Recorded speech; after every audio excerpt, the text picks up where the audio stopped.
Honorable Ramalingam Chandrasekhar. கௌரவ பிரதி சபாநாயகர் அவர்களே, இன்று இந்த அனுதாப பேரணியின் போது விசேடமாக நான் முதலில் மாவை சேனாதிராஜா அவர்களின் மறைவையொட்டிய எனது கருத்துக்களையும் அதேபோன்று அவருடைய குடும்பத்தாருக்கு எங்களுடைய ஆழ்ந்த அனுதாபங்களையும் முதலில் தெரிவித்து கொண்டு விசேடமாக அண்ணன் மாவை சேனாதிராஜா, நான் அண்ணன் என்று கூப்பிடுவதற்கான காரணம் அவரோடு நீண்ட கால பழக்கம் எனக்கு கிடையாது. இருந்தாலும் விசேடமாக 2000 ஆண்டுக்கு பிறகு நான் 2001ஆம் ஆண்டு இந்த பாராளுமன்றத்துக்கு பிரவேசித்த போது அப்பொழுது நாட்டில் பல்வேறு விதமான போராட்டங்கள், கருத்து ரீதியான போராட்டங்கள், இனவாத ரீதியான கோஷங்கள் எழுந்திருந்த காலம். அன்றைய காலகட்டங்களில் தமிழ் பரப்பில் விசேடமாக அன்று தமிழ் தேசிய கூட்டணி, அப்போ அந்த கூட்டணியிலிருந்து எங்களோடு சுமூகமாக கருத்துக்களை பரிமாறிக்கொண்ட எந்த ஒரு பிரச்சனை என்றாலும் கூட அவருடைய நிலைப்பாடு வேறாக இருந்த போதிலும் கூட அவருடைய நிலைப்பாட்டில் இருந்து கருத்துக்களை தெரிவிக்கின்ற, அதை மிகவும் சாத்வீகமாக, அது மாத்திரமல்ல அதை ஒரு பாசிட்டிவாக எடுத்துக்கொண்டு பேசுகின்ற ஒரு நபர் என்றால் அது வேறு யாருமல்ல மாவை சேனாதிராஜா அவர்களா. அது மாத்திரமல்ல ஒரு பிரதி சபாநாயகர் அவர்களே, என்னை பொறுத்த வரைக்கும் நான் நினைக்கின்றேன், தமிழ் பரப்பில், தமிழ் அரசியல் பரப்பில், அதாவது ஒரு சாதாரண தொண்டனாக இருந்து தலைவனாக மாறிய ஒரு நபர் என்றால் அது வேறு யாருமல்ல, அது மாவை சேனாதிராஜாவாகும். அவருடைய தொண்டனாக இருக்கின்ற போது பல்வேறு இன்னல்களை, பல்வேறு நெருக்கடிகளை சந்தித்தவர் என்றாலும் கூட வேறு யாருமல்ல, அது மாவை சேனாதிராஜாவாகும்.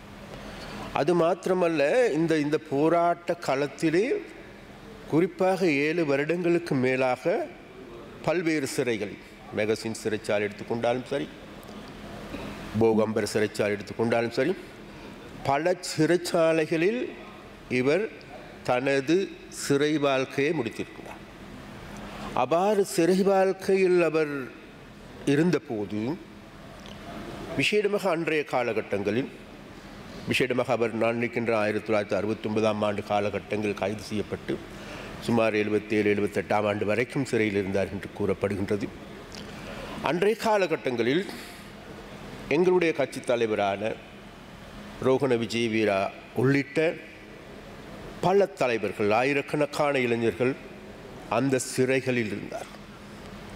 அந்த சிறைகளில் இருந்த எங்களுடைய தோழர்கள் பிறகு வெளியே வந்ததன் பிறகு, விடுதலையானதன் பிறகு எங்களுக்கு கூறிய கருத்துக்கள் எடுத்துக்கொண்டால் நிச்சயமாக மாவை சேனாதிராஜா அவர்கள் கடந்த காலங்களில் இவ்வாறான ஆயுத போராட்டம் அல்லது வன்முறை போராட்டத்தை நோக்கி தள்ளப்படுவதற்கான காரணம் என்ன என்பது தொடர்பாக சிறைச்சாலைகளில் நீண்ட விவாதம் இடம்பெற்றதாகவும், அந்த விவாதங்களின் பொழுது அன்றைய காலகட்டங்களில் இருந்த எங்களுடைய ஆட்சியாளர்களால் முன்னெடுக்கப்பட்ட தமிழ் மக்கள் மீதான ஒடுக்குமுறையே தமிழ் இளைஞர்களை, யுவதிகளை ஆயுத போராட்டத்தை நோக்கி தள்ளுவதற்கு உந்து சக்தியாக இருந்தது.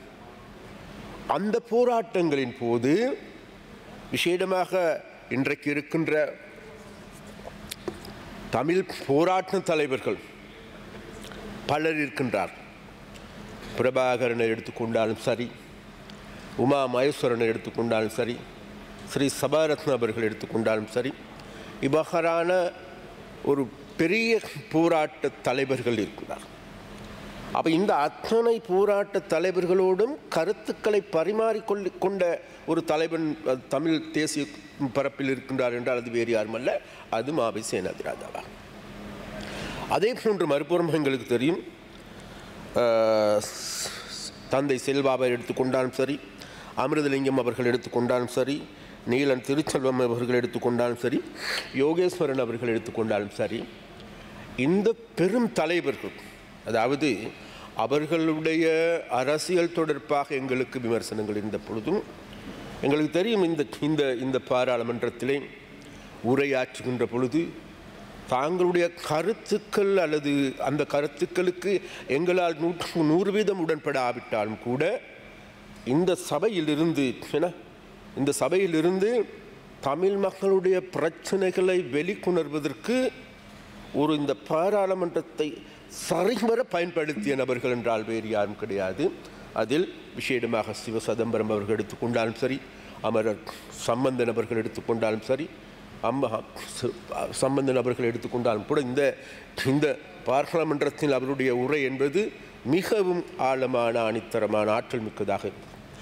அந்த வகையில் அடிமட்ட மக்களுடைய பிரச்சனைகளோடு, அடிமட்ட மக்களுடைய உணர்வுகளோடு இந்த பாராளுமன்றத்தில் தனது கருத்துக்களை பதிவு செய்தவர் வேறு யாரும் கிடையாது. அது மாவை சேனாதிராஜா. அப்போ அந்த வகையில் மாவை சேனாதிராஜா அவர்களுடைய இறப்பு என்பது உண்மையிலேயே அது தமிழ் சமூகத்துக்கு பேரிழப்பாகும். ஏன் நான் இவ்வாறு கூறுகின்றேன் என்றால், மாவை சேனாதிராஜா அவர்கள் மாவட்டப்புறத்தை எந்த அளவுக்கு நேசித்திருக்கின்றார் என்றால், அவருடைய பெயர் சோமசுந்தரம் சேனாதிராஜா. அவர் மாவை சேனாதிராஜாவாக மாற்றிக்கொள்வதற்கான காரணம், தான் மாவட்டப்புறத்தில் வாழ்கின்றேன், அந்த ஊருக்கான பெருமதியை சேர்க்க வேண்டும் என்று தனது பேரிலேயே கூட அந்த பெயர்களை இணைத்து கொண்ட ஒரு நபர். அந்த வகையில் பிரதி சபாநாயகர் அவர்களே, இந்த வேளையில் விசேடமாக நாங்கள் மக்கள் விடுதலை முன்னணி என்ற வகையிலும், தேசிய மக்கள் சக்தி என்ற வகையிலும், விசேடமாக இந்த தமிழ் பரப்பில் இருக்கின்ற அரசியல் தலைவர்களை உற்று நோக்குகின்ற பொழுது எந்த நேரமும் தன்னை மென்மையானவராக பார்க்கின்ற, யாரை கண்டாலும் தனது புன்முறுவலோடு பேசுகின்ற ஒரு நபர் கண்டால் வேறு யாரும் அல்ல, மாவையார்.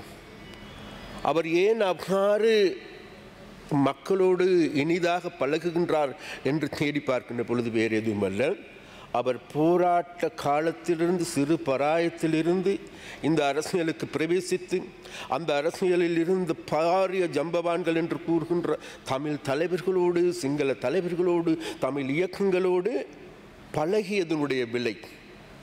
அப்போ அந்த விளைவை நான் இறுதியாக அவரை சந்தித்தேன். விசேடமாக அவர் இறப்பதற்கு ஒரு வாரத்திற்கு முன்பும் கூட நான் சந்தித்தேன், உரையாடினேன். உரையாடியது மாத்திரமல்ல, அன்றும் கூட நான் சொன்னேன், அடுத்த வாரம் எங்களுடைய பெரிய கூட்டம் ஒன்று, பொதுக்கூட்டம் ஒன்று யாழ்ப்பாணத்தில் இடம்பெறப் போகின்றது அண்ணா. அந்த நேரத்தில் எங்களுடைய தலைவர் அனுரகுமார் சாநாயக் அவர்கள் வருகின்ற பொழுது நான் நிச்சயமாக உங்களுடைய வீட்டுக்கும் அழைத்து வருகின்றேன் என்று கூறினேன். இருந்த போதிலும் கூட அவர் உயிரோடு இருக்கும் பொழுது நாங்கள் பல தடவைகள் எங்களுடைய ஜனாதிபதி அவரை சந்தித்திருக்கின்றார்கள். இருந்த போதிலும் கூட அந்த கடைசி கட்டத்தில் அவரை நேரடியாக சந்திக்க முடியாவிட்டாலும் கூட அவருடைய இறுதி நிகழ்வுகளுக்கும் கலந்து கொண்டே சென்றார் எங்களுடைய ஜனாதிபதி அனுரகுமார் சாநாயக் அவர்கள். அந்த வகையில் எந்த கருத்து ரீதியான பல்வேறு முரண்பாடுகள் இருந்த போதிலும் கூட ஒரு மக்களை நேசித்த, மற்றவர்களை நேசிக்கின்ற, மக்களை மதித்த, மக்களுடைய கருத்துக்களையும் மதிக்கின்ற, மற்றவர்களுடைய கருத்துக்களுக்கு செவிமடுக்கின்ற ஒரு நபராக இருந்து விசேடமாக இந்த தமிழ் சமூகத்துக்கு ஆற்றிய பணி என்பது அளப்பரியதாகும். அந்த அளப்பரிய பணிக்கு அவருக்கான நன்றியை நாங்கள் தெரிவிக்கின்றோம். அவருக்கான ஆழ்ந்த அனுதாபங்களை தெரிவிக்கின்றோம். அவரது பிரிவால் துயருற்றிருக்கின்ற அவர்களுடைய குடும்பத்தாருக்கு எங்களுடைய ஆழ்ந்த அனுதாபங்களை தெரிவித்துக் கொண்டு எனது உரையை முடித்துக் கொள்கின்றேன். நன்றி, வணக்கம்.